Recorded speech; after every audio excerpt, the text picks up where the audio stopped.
Folks, it's been raining the whole week on our world here. Ever since last episode, man, it's crazy. I I'm legitimately I have concerns for floods. I really hope that our our sugarcane-reed farm down there isn't flooded. I mean, look at that. It's just been receiving all this water. I mean, that would be crazy. I don't want to see what's in there. Ooh, boy, that would be a very bad start to the episode. But speaking of the episode, guys, welcome back to the Let's Play series. It's your favorite friend Wing here. Woohoo! And today, as promised, we are going to go explore the sugarcane-reed farm. Oh, still wet, man. The ground is so muddy. Oof. Anyway, so yeah, before we do that, I'll show you a quick transition, and here we go.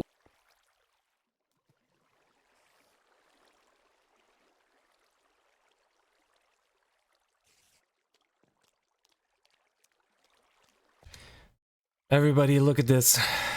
Disaster, exactly as I expected. The whole place is flooded. I don't know what to do.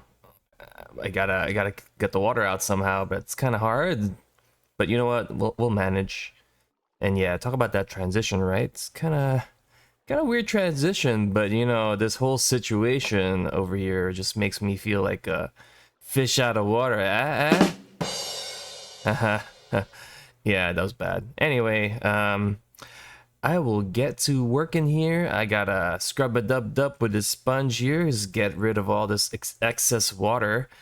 But you know what? I'll hand it to my old self here to give you a demonstration and a tour as to the whole new changes that we see around here. So yeah, take it away.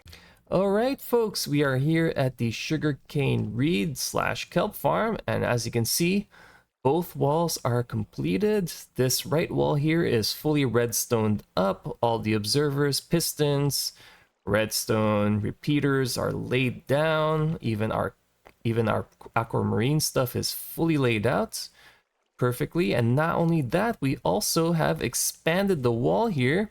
If you remember, the wall used to be where's my blocks here? Here we go. The wall used to be all the way here, so I carved out a small chunk here to accommodate the glass and the stuff that we previously had dug out here. Here we go. And not only that, I also did the same for the back here too. As you can see, the wall ended up was here. So I also dug out a considerable chunk here, and we've got this all fully furnished out. There's just a little bit, hello friend. There's just a little bit of polishing that needs to be done alongside with the establishment of the collection system for the sugarcane-reed farm. But yeah, that's that. But I also wanted to show you guys something here. When I was extending the wall to the back there, as you'll see in a minute, I did have an issue where this farm actually started encroaching onto our cactus farm here. And I did not anticipate that. I should have. But here we are. So I had to do a few fancy things here. For one, I had to put some glass here. Really, just to make a set a boundary for both farms. And I also kind of like it that you can see into one. Like we have a little crack here to see from one farm to the next, right? Not too much, not too visible for the cactus farm, but there is a viewing area here, as you can see down here. And I'll show you in a minute for the drop down to get to the collection system here, and it had to be revamped quite a bit. The drop down from the cactus farm was over here, I think. So I moved it a bit considerably in a different area, and I'll show you in a bit, where it's now in the very front entrance of the cactus farm. Let me demonstrate that to you now. So we walk in. So here's a drop down, and it gives you a nice clear window into the cactus farm actually. But it used to be here, so now it's all the way here. You just walk here, and whoop, bam, you're here to where we were viewing earlier. And I plan to put a bunch of glass here. I don't know what color yet, but yeah, for sure glass. Maybe I'll stick to this color. But I'll put some glass as a viewing area. And I also revamped the collection system a bit here because we had a few hoppers funneling into one chest, which was causing us some problems. And if you remember, we had the few chests stacked up here somewhere in the corner where I would transfer cactus from one to the next. Well, we've got a set of hoppers here and a set of double chests where all the cactus will funnel into, and it's now more compact, and I like it. And that way we can accommodate this walk area here. Wabam. If we keep going here, there's a walkway going up here. If you remember, or maybe not, but we had a set of stairs going down this way, going through this red clay area here. But yeah, instead we put the walkway here, stairs, and bam. And here's all our redstone for our pistons, observer stuff to break the reed, sugarcane, whatever you want to call it. But yeah, so now all we've got to do is do the rails. And actually, again, it presents a weird challenge for us because we can't exactly put the rail. I mean, we can't exactly put the minecart elevator through the cactus, right? So cactus farm here. So we have to kind of bend it a bit here, and then I'll figure out where we're gonna establish that elevator somewhere there. But yeah, it does promote some challenges. So for one, because of that, we can't put another set of sugarcane here. Let me show you a bit. Let me show you very quick here. I should have put another entrance somewhere along there, but this is the only entrance we got here. So basically we have two sugarcane deficient, whatever you want to sell, like two cells of sugarcane collectors here. Actually, is this supposed to be? Yeah, this is supposed to be. I just forgot to put a set here. But yeah, as you can see here, for this kelp collector, we had to also put it on the bend because we can't exactly go all the way in. Otherwise, we're going to be encroaching onto the cactus farm here. And just so you're curious about what this hopper is, basically, oh well, it's flowing this way. I was thinking that we might have problems with the kelp collecting here because if they go here, the minecart won't exactly be able to go there. So I put a hopper there. So whenever the hopper passes and we got some kelp here, it's gonna probably try to funnel it in as it goes through. Yeah, so we'll see. We'll see how that works. But yeah, all that's left to do here in terms of making the farm, you know, in working shape is to put those rail carts, the collection rail system, and the elevators and all that. So I'll be doing that now. Okay, somewhat of a quick segment here, but I need to discuss to you guys about how we're going to be doing the rail system here. And I also almost forgot that we have to include some rails here somewhere too, right?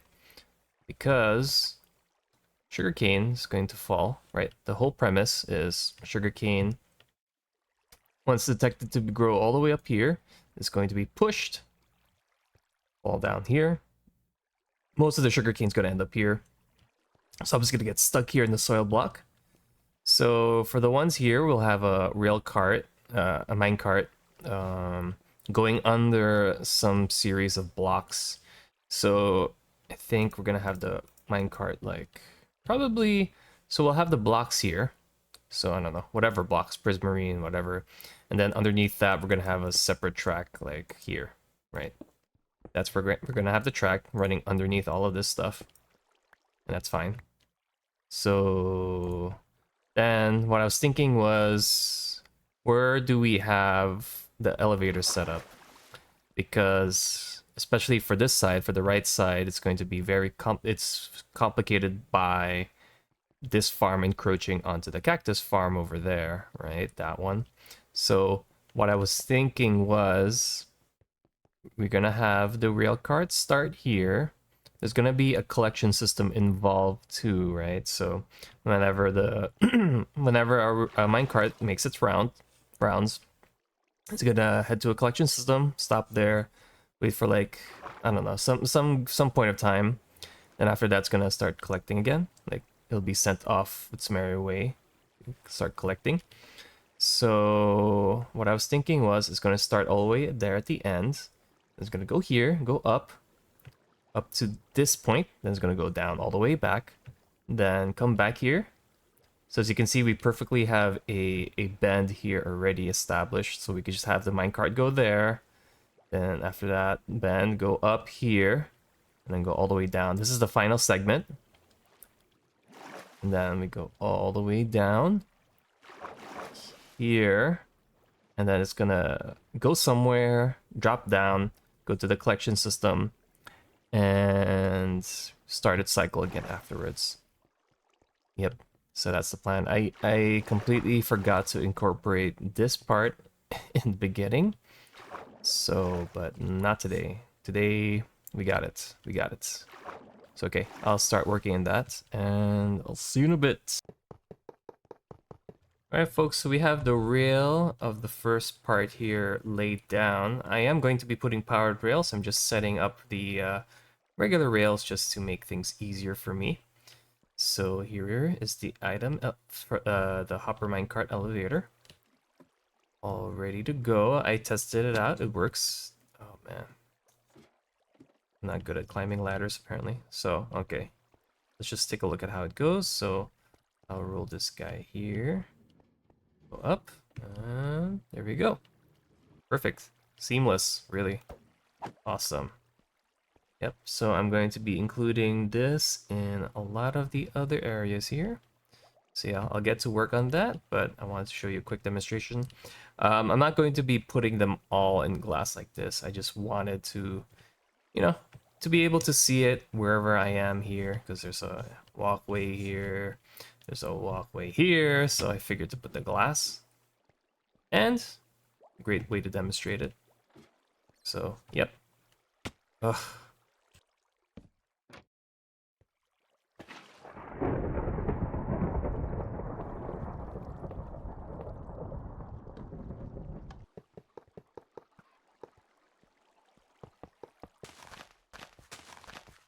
Alright folks, our minecart rails collection system here is fully established, and I've been letting it run for a few. Looks like it hasn't had any issues so far. It's been riding up smooth sailing everywhere we look, and that's great. Let's see, should be appearing here. There you go. Yeah, it was a little bit difficult for me to put the rails down. Mainly my fault, just because of how I had everything set up. But you know what? Look at it. It's fully functional. It's working great. It should be down here. I just saw it going there. Right now the only thing we gotta work on is the timer system. I might have a few minecarts going roundabout, maybe like 3 max. 2 I think would be good enough already. So what we would do is probably have like one minecart go around, and then when the next one comes, it sends the other one going. So they kind of exchange turns going around the whole circuit. And I think that should work. I mean, we can really have 3, and that would work too. And they would all self-regulate their own timings and the way they go around the circuit here. So yeah, so far all great. And it's not even interfering with the cactus farm here, the way we have it established, and that's great. Yep. So I'm going to work on how the timing works now, and how many minecarts we can have here. And I'll see you in a bit. Alrighty, folks, this is the left side of the farm all completed. Earlier we had the right side done, now we got the left. Look at that move. Oh wait, where is it? Oh, there you go. Woohoo! Alrighty, we just got that one corner left then. Perfect. Alright. Well, folks, looks like all the flood water has been drained out thanks to our amazing sponges there. Who give them a round of applause? And also, please give a round of applause for our wonderful past self for giving us a cool demonstration and tour of the new changes that we have here in the sugarcane-reed / kelp farm. Awesome. All right, folks. So, remember how my past self said that we're going to be working on the timings for the rail system here? Well, unfortunately, we're going to save that for the next video because we are running out of time. And I did want to show you guys the new stuff that we're cooking for the sugarcane conversion system. I mean the villager conversion system that we have been cooking in the creative world over there. So let's hop on there. Let's take a look at those new things, new changes, and I'll see you there. Alrighty, folks, as you can see, this place has become a nice fruity popsicle. Yeah. Mmm. So yummy.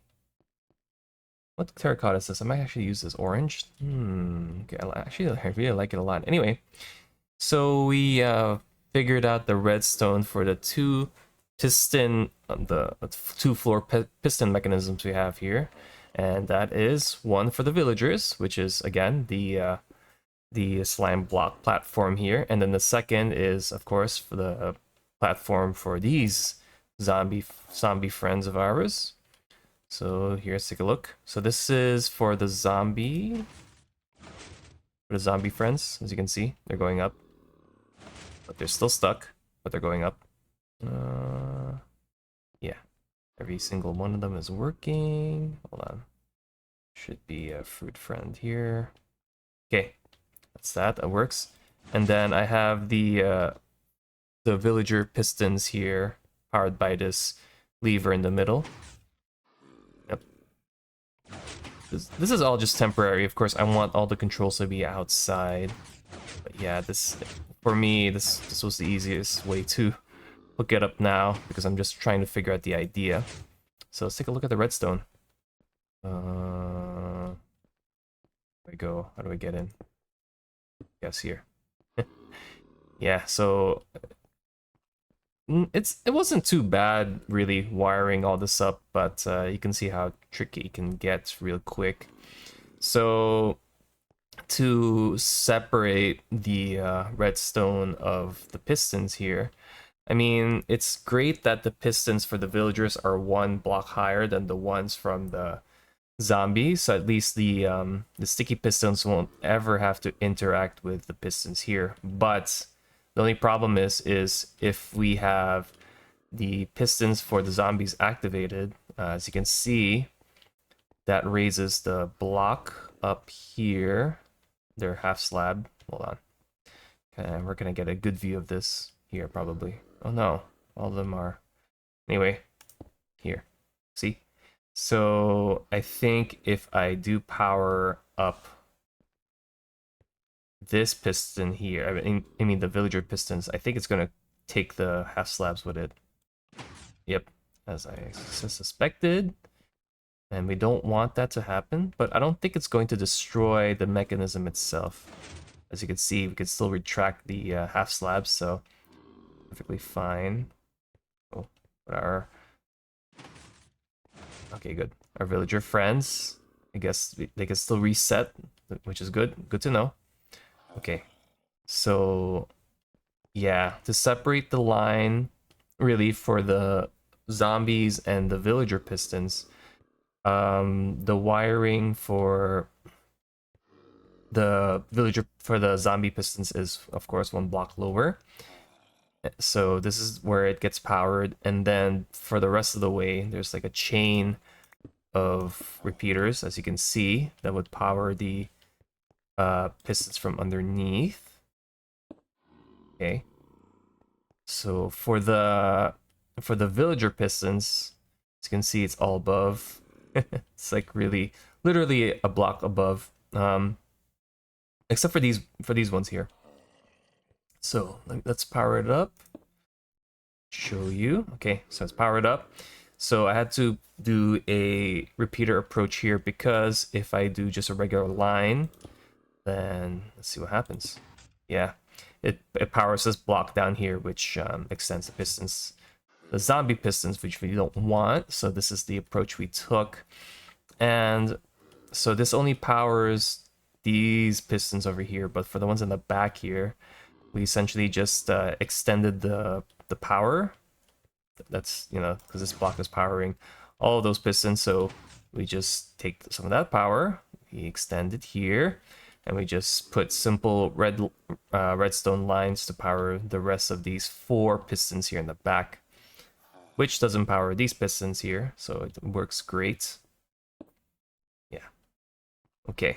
So now we are going to work on... So this is how to get them out. How do we get them in? It's the next question. And oh boy, that's going to be another problem in of itself. So anyway, I'll start working on that, and I'll see you in a bit. Okay, so I haven't been working on how to get the villagers into this contraption, but I was still working on how to get them out, and this is the ridiculous, crazy thing we've came up with. Ba-bam. Okay. So essentially, I was able to get down the timings for the slime launcher and the trapdoor closing, so that way, when they reach this top level, the trapdoors will close and they won't fall back down. And I've also added a minecart system here. So that way, once they're up here, minecarts will dispense. We'll grab them and put them on a track and go to a receiving area, which is this. Now, the reason why we put a bunch of minecart tracks here is really more for to add some delay to each minecart, because what I was seeing was that if we had all minecarts moving at the same time, at the same rate, it would just start accumulating and back up and clog up, so we don't want that. So I've loaded up a bunch of villagers here for a test run, and let's take a look how it works, guys. There we go. Yep. So the reason why this might not have dispensed minecarts is because we're empty here. Yeah, that tends to happen. Not really. Oh. This could have been from backflow, because sometimes if they get congested here, they would start backflowing this way. So that shouldn't be an issue in the final run, but yeah, I forgot to include that this we got a hopper system here. I can just keep throwing minecarts here in the middle, and it'll just distribute minecarts throughout this whole system here. So yeah, that's how it works. Yeah, so the bottom line is I really do have to keep this lever open, or I can set it on a timer, so that way it can turn off by itself. We could just use a button. But for now, this is how the system works. Oh, perfect. I also had to put a bunch of trapdoors here. Is that a build? No. Here, because what I found was sometimes a villager would get stuck on this trapdoor here. Now, actually, this trapdoor is supposed to be up here, but this slime block would always take it down. So it doesn't really matter. It doesn't really contribute much to the functionality anyway if I try to leave it here anyway. So, but yeah, sometimes they would get stuck here. So when they would get launched up, they would get stuck here. So that way they would never be able to come up here. So I had to put essentially a trapdoor wall here so that they can travel smoothly up to the surface. But yeah, this is roughly the final idea on how we could get them out and into a collection system. But the rails here are still in testing. Probably won't have this in the final production because this is just way too much track here, way too many rails. But yeah, that's the update for now. After I kink this rail system out, I will figure out how to put them in. So yeah, we're back. Hey folks, we got a quick change of scenery here, and we're actually here at the Lord of the Rings inspired build castle thing here. And well, the reason why I'm really here is because this is where I like to collect my wood. I really love mega spruce trees because I find that they're the easiest to harvest wood from. Just because look at this, you get such a tall tree from just 4 spruce saplings, and it's so easy to harvest them. You know, you just start chopping down and climb up and get trees from there. Get stumps, get woods from there. Yeah, woods. So anyway, usually I do this stuff off camera, but I figured to do a recording for you guys here because I wanted to discuss to you discussed. I wanted to I wanted to discuss to you about the direction of the series here. Whoa, hello. And that is really mainly to tell you guys that I'm going to be rushing on completing the villager conversion system. And what that means is we're going to be focusing the next few episodes on finishing up that conversion system. And you know, finishing it up in the creative world and applying it here to our world and having it all work and ready for the next update, which is update 1.14. Yeah, so I'm trying to rush to get to the later updates. And the reason why is because I want to start playing around with the new blocks that we got in those, well, not new, it's new to me, but the newer blocks in those updates. Because I find that I can't progress in building, if I don't have those blocks. Like this, I feel like I can do more if I have those newer blocks for the sugarcane-reed / kelp farm. I'm really looking forward to getting copper, and copper is in 1.17, and I think copper is such a valuable resource because you can make so many things out of it. You can make there's so many items, so many palettes.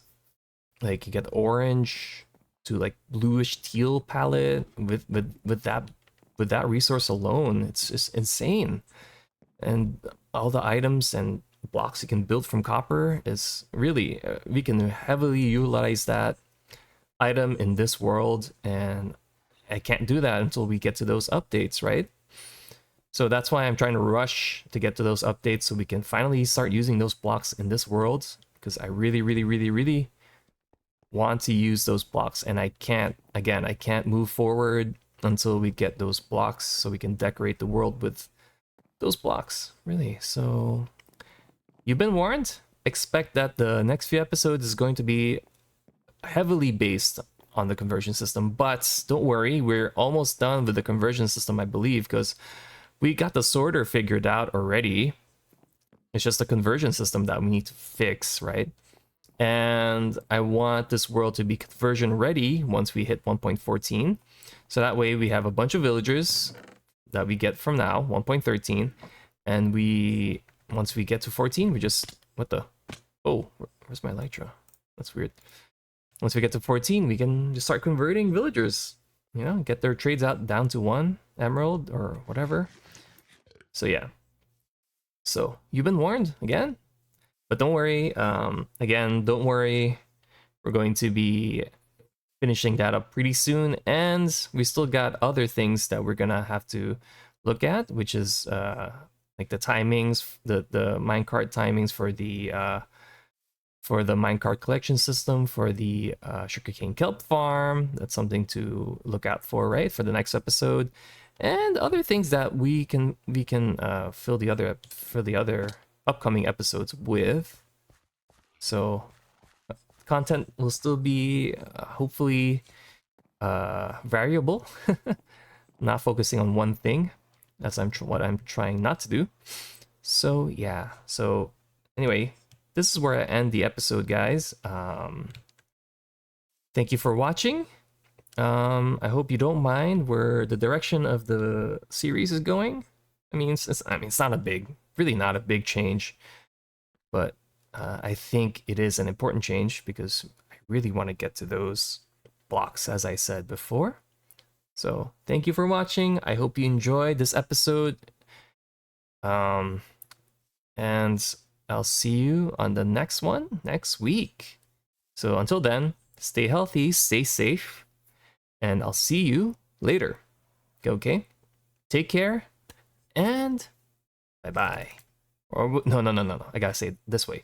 Bye-bye.